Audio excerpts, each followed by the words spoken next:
We have to simplify this expression right here.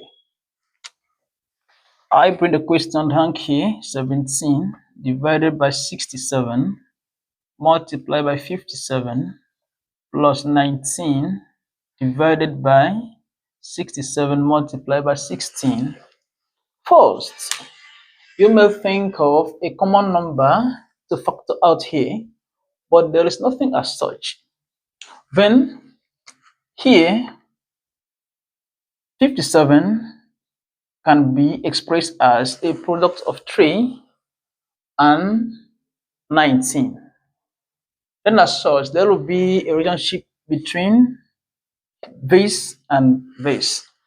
Therefore, we are going to have here 17 divided by 67 multiplied by 3 multiplied by 19, then plus 19 divided by 67 multiplied by 16.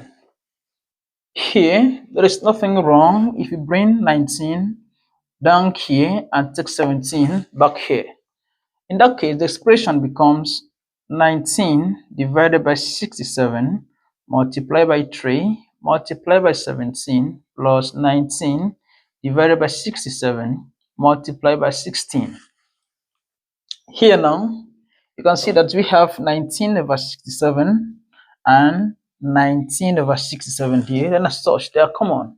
In that case, we can factor out 19 divided by 67, and if you are going to have 19 divided by 67 into 3 times 17 plus 16.